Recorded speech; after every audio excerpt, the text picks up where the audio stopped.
Hey guys, Richard again. Today I'm back with another video. Today in this video, I'm gonna be talking to you guys about another car.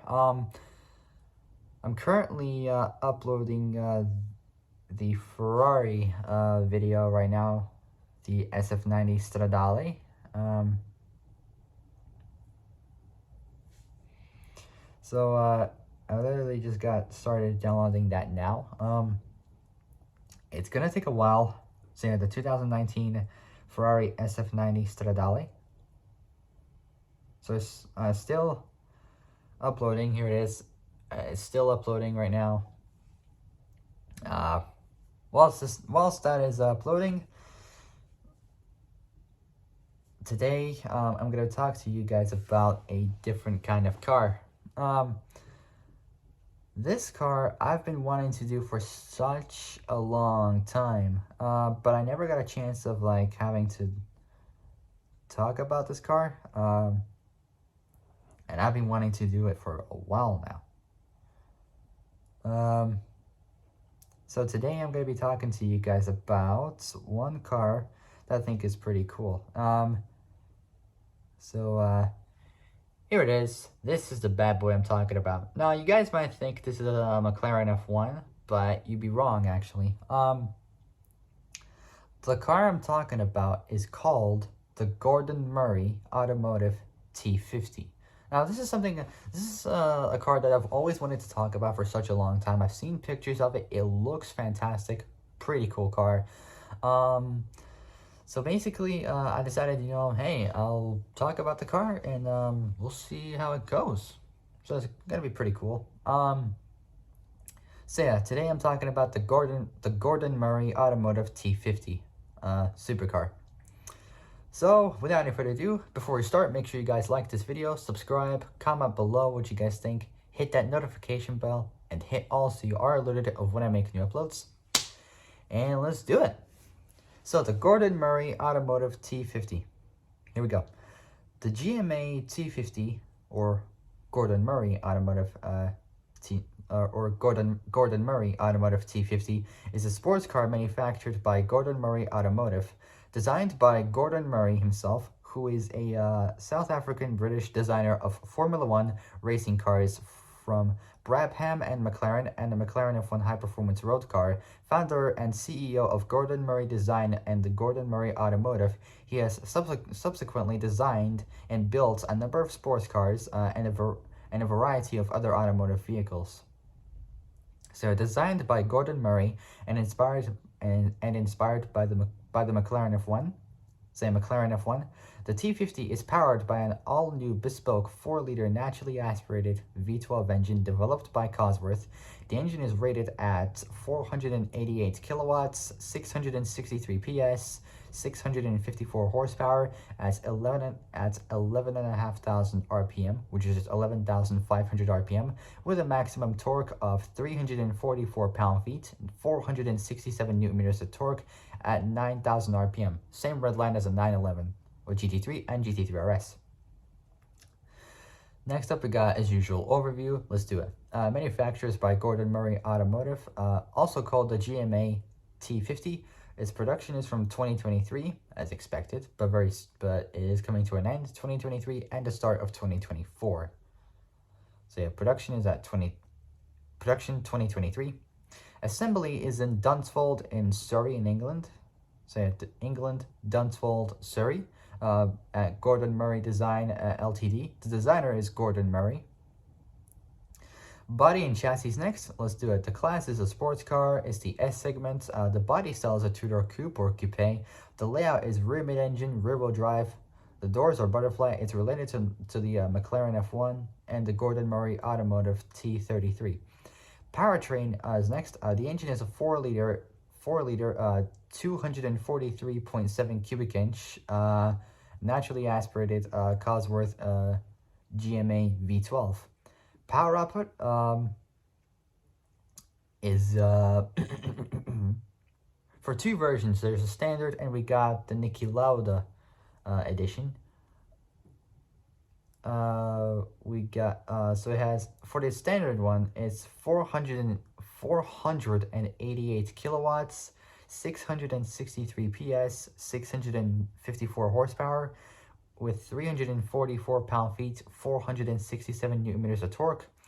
And we got for the T50 T50's Niki Lauda edition, we got 522 kilowatts, 710 PS, 700 horsepower, with 380, not 80, sorry, 358 pound-feet, 485 newton meters of torque. As for the T50's Niki Lauda edition,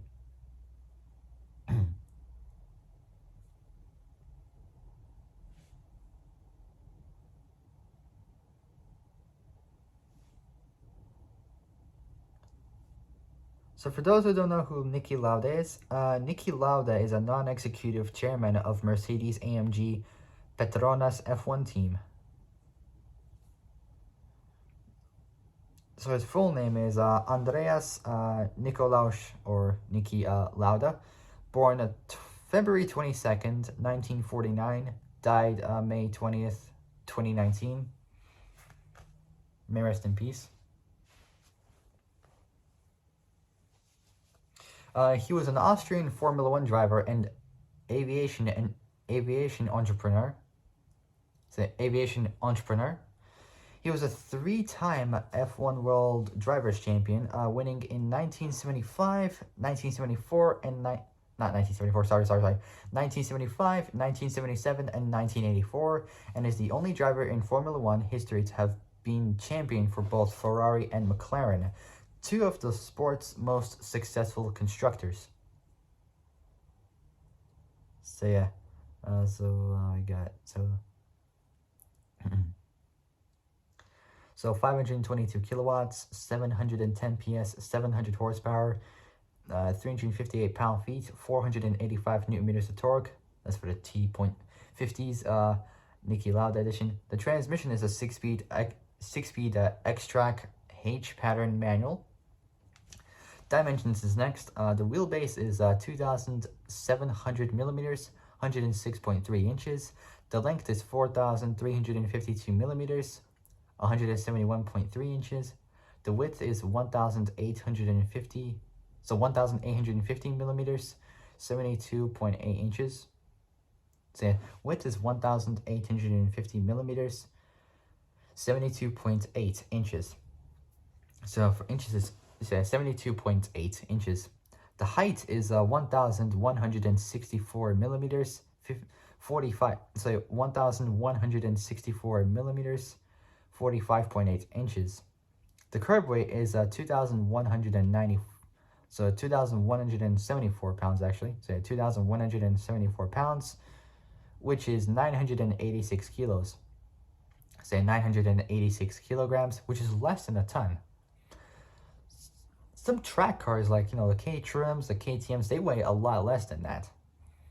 The GMA T50's main competitors are the Aston Martin Valkyrie and the Mercedes AMG 1.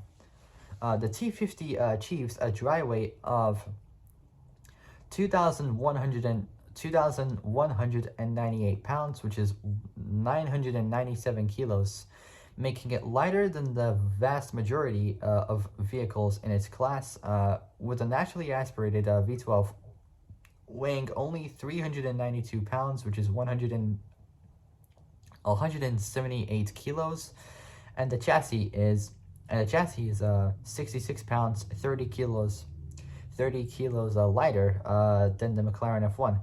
As a result, the T50 features one of the highest power-to-weight ratios amongst its class at 501 kilowatts. 501 kilowatts to PS. That's 681 PS, 672 horsepower per ton. While its engine attains a specific output of 122.1 kilowatts, 166 PS, 163.7 horsepower per liter. Next up, we got the aerodynamics. A distinctive feature of the GMA T50 is the 8.5 kilowatt. So 8.5 kilowatt, 15.7 inch, 40 centimeter aerodynamic fan integrated into the rear of the car, powered by a 48-volt electric motor. Inspired by the Brabham BT46B F1 car. So inspired by the Brabham, which spells BRABHAM BT46B F1 car, it's purpose-built to significantly improve the ground effect of the T.50. As the T.50 makes use of very aggressive and steep-angled rear diffusers, this in turn creates substantial turbulent or semi-stalled air passing over the diffuser when the T.50 has its fan inactive. By utilizing the integrated aerodynamic fan, the T.50 can suck the air under the car at a 90 degree angle and provide a significant increase in overall downforce as it provides a laminar flow of air passing over the rear diffuser, thus creating a greater level of suction in tandem with the Venturi effect. The Venturi effect is the reduction in fluid pressure that results when a fluid flows through a constricted section or choke of a pipe. The Venturi effect is named after a discoverer, the 18th century Italian physicist Giovanni Battista Venturi. Say with the Venturi effect, created underneath the car ahead of the steep rear diffusers. This allows the T.50 to control the boundary layer and turbulent vortices underneath the car, significantly improving downforce. As a result of the T.50's fan-assisted aerodynamic design, the need for any aerodynamic package on the front or rear of the T.50, such as a splitter, a wing, or an aggressive aerodynamic design, are considered ineffective in providing further downforce and are thus considered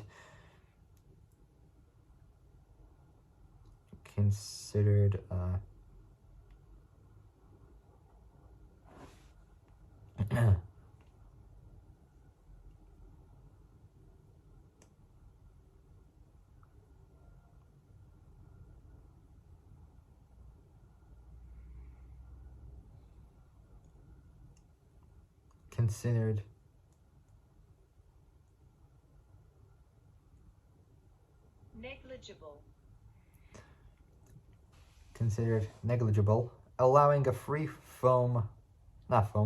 allowing a free form and flowing exterior design. The T.50 does make use of active aero spoilers, however, that operate in conjunction with the aerodynamic fan.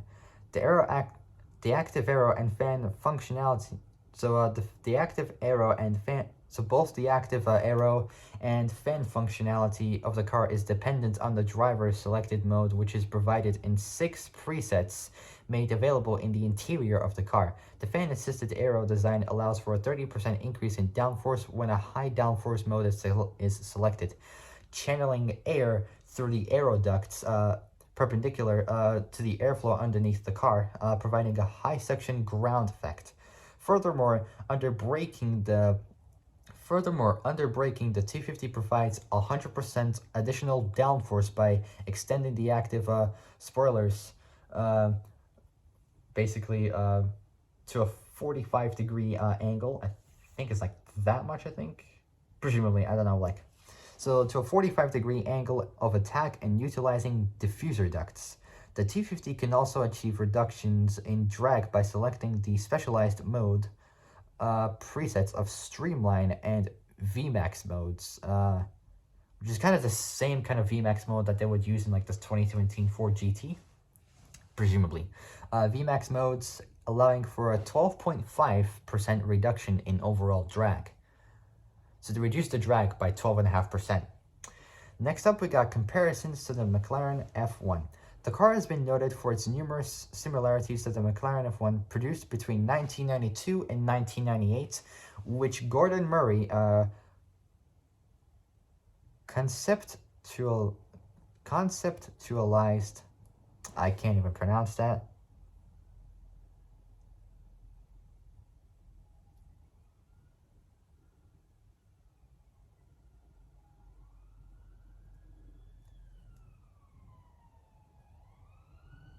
conceptualized, which Gordon Murray conceptualized and co-designed. The T50 has been described by Gordon Murray Automotive as being the spiritual successor to the Murray-devised McLaren F1. The T50 shares familiar features with the F1, a central driving position with two passenger seats flanking the driver, a six-speed manual gearbox, V12 powertrain, small opening ticket windows, as they call it, in the otherwise fixed side windows, dihedral doors, dihedral wing doors, as well as a fan-assisted ground as well as a fan-assisted ground effect aerodynamics. The T50 addresses many of the design and engineering. So many of the design and how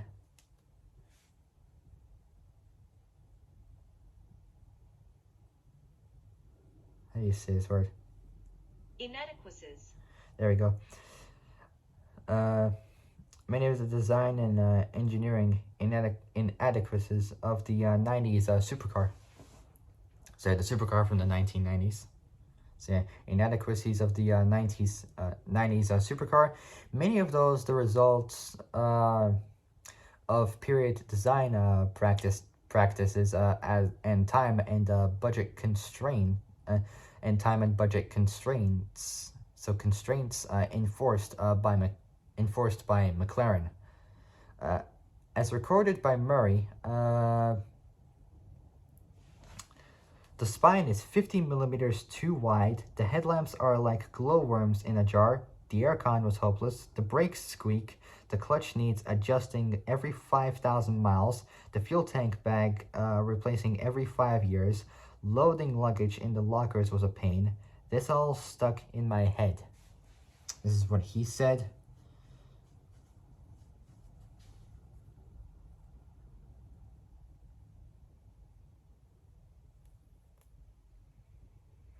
So that's around 1.969 inches, 50 millimeters. So yeah, the spine is 50 millimeters too wide, the headlamps.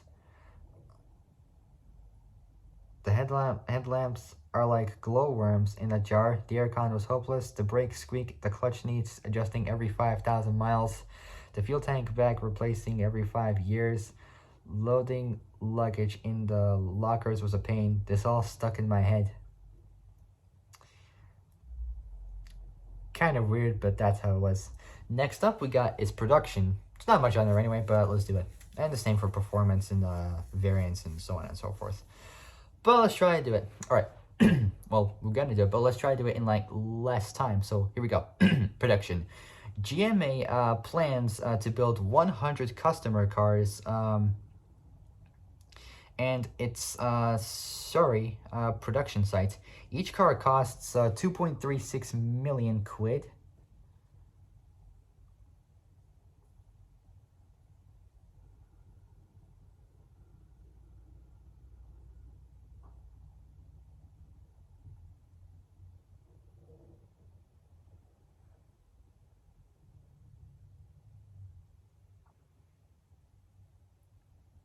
So that's around like over $3 million. And 2.75 million euros, 2.36 million quid. It costs.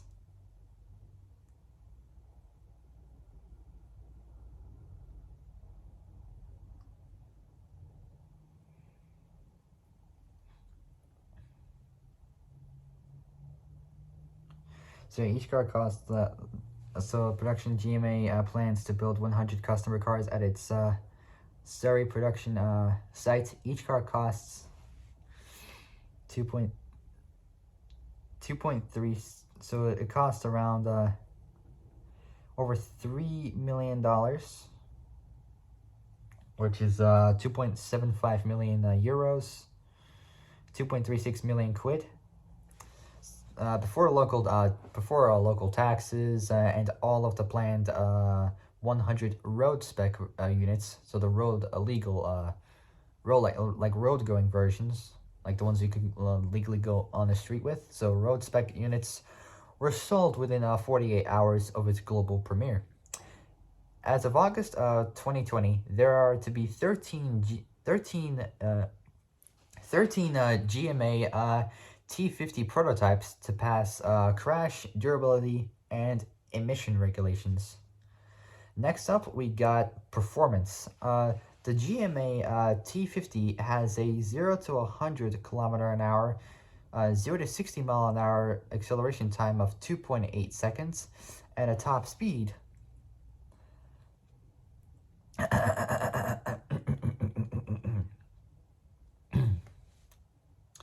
and a top speed of 363 kilometers an hour, which is approximately 226 miles an hour. And last up, we got variants, and that'll be it. There will be 25 racing variants of the car, designated as the Gordon Murray Automotive T50S Niki Lauda, each with God,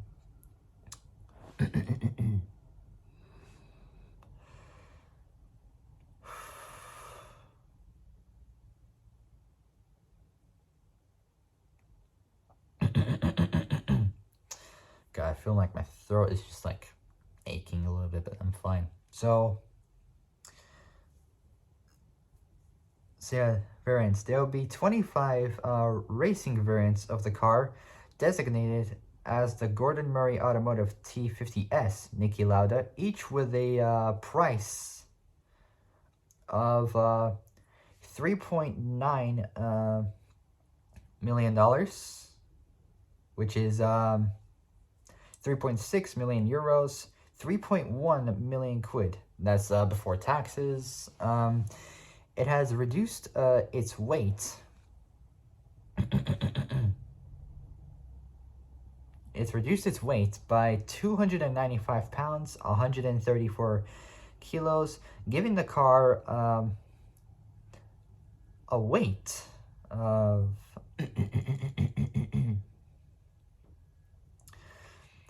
1,878 pounds, which is approximately 852 kilos. Additions include a 1,780, so 1,800, no, hold on, wait. 1,000, so 1,784 millimeter wide.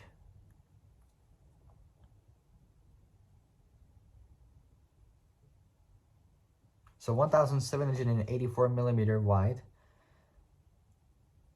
It's like 70,236.22 inches, which is kind of weird, but I just did some calculations for millimeters to inches for the car. That's just nuts. I'll show it to you again. I don't know if you guys could see it that well, but that's just how it is. So yeah, additions include a 1,784 millimeter wide delta wing on the rear, underbody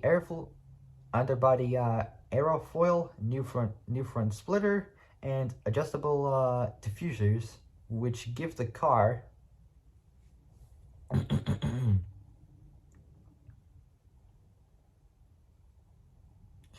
which give the car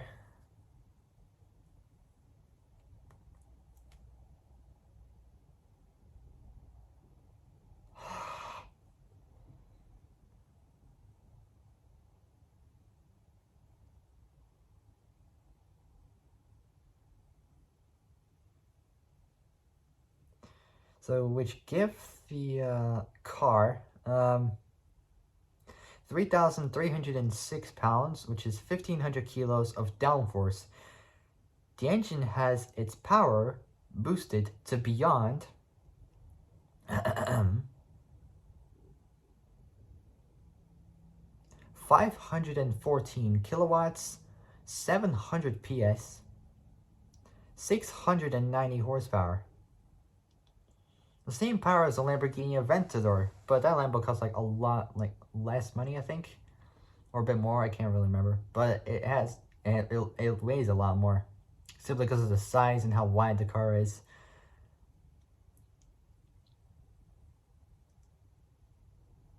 So yeah, like 514 kilowatts, 700 PS, 690 horsepower.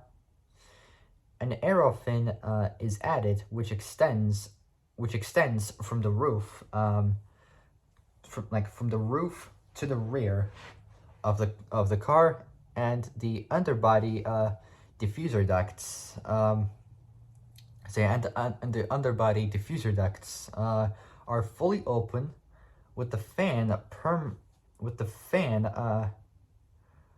permanently running at 7,000 RPM. That's just crazy. That's crazy to believe of how fast it would go. And that will be it, guys. So if you guys like this video, like it, subscribe, comment below what you guys think, hit that notification bell, and hit all so you are alerted of when I make new uploads. Sorry if I kind of messed it up, but oh well. I mean, I try and make it work from time to time. I just mess up. But hopefully for my next video, I could try do it a little bit better. I don't know, but I don't know like when, but at some point I could try to do it a little bit better. Like, as long as I don't screw up, as long as I don't mess up, I'm fine. But yeah, that'll be it, guys. If you guys like this video, like it, subscribe, like it, subscribe, comment below what you guys think, hit that notification bell, and hit all so you are alerted of when I make new uploads. And that'll be it. And very soon I will be ending my chapter for YouTube on well, I might not, I don't know if I will, but at some point I could try to do more YouTube. I could try to do it like when I finish work or something. I got no idea, but at some point I could try and possibly do it. I just don't know when, but at some point I will. I promised myself I would end it, but I will figure out a way to try and continue doing it, because I got a lot of cars I want to do. I got a heck of a lot of options planned for this, but I just don't know when. At some point I will try to do it as much as I can. Maybe I could try and continue doing more YouTube before Christmas comes up very soon. I got no idea, but at some point I will try to find out in the near future. But yeah, so that'll be it, guys.